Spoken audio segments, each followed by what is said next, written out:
You know, a $1,500, that's not a Band-Aid for middle-class families. That's a big deal. How many people here could use an extra $1,500? Yeah, I thought so. So I tell you what, Scranton, they may have voted no on these tax cuts once, but I'm already filled with the Christmas spirit. There's kind of some chill in the air. You know, I saw some Christmas decorations at the Festas. So I'm in a Christmas spirit. I want to give them another chance. I want to give them a chance to redeem themselves. We're going to give them another chance. So as early as Friday, this Friday, in a couple of days, we're going to give them a chance to take a simple vote on these tax cuts. If they vote no, then the typical family's taxes will go up by $1,000 next year. If they vote yes, then the typical family will have an extra $1,500 in their pocket. So let's just be clear. If they vote no, your taxes go up. Vote yes, you get a tax cut. Which way do you think Congress should vote? They should vote yes. It's pretty simple. Now, if you want to see what this vote will mean for your bottom line, we have this spiffy new tax calculator on our internet site, whitehouse.gov. So you can go on there and you could punch in your numbers and figure out what it would mean to your family. But this is real money that would go into the economy at a time it needs it. Now, I really do think your voices are already getting through, because some of the folks in Congress are starting to say, well, maybe we're open to this thing. Maybe we'll be open to these tax cuts, and that's good news. But I want to make sure that we do this responsibly. So what I've said is, to pay for this tax cut, we need to ask wealthy Americans to pay their fair share. Right?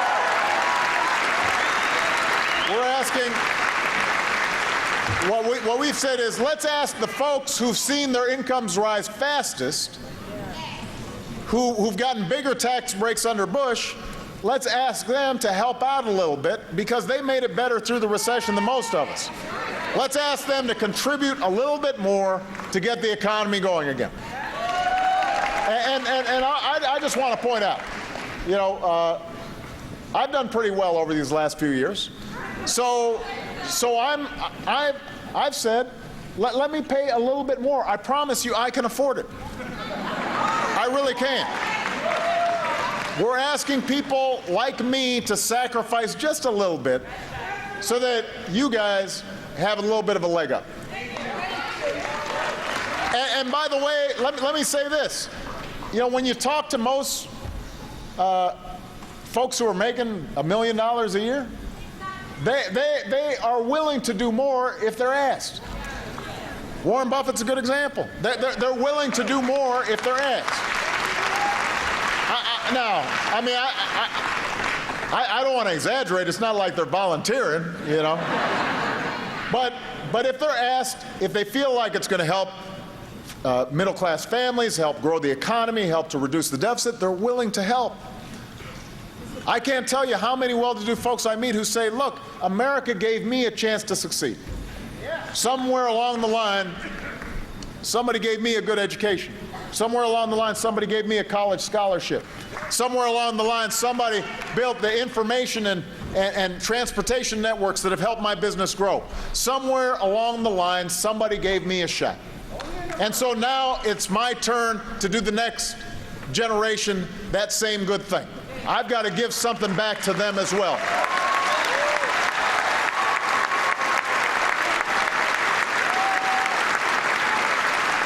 I want you to know Casey's already on the program. But to everybody who's here, everybody who is watching, send your Senate a message. Send your senators a message. Tell them, don't be a Grinch. Don't be a Grinch. Don't vote to raise taxes on working Americans during the holidays. Make sure to renew unemployment insurance during the holidays. Stop saying no to steps that would make our economy stronger. Put our country before parting. Put money back into the pockets of working Americans. Do your job. Pass this bill.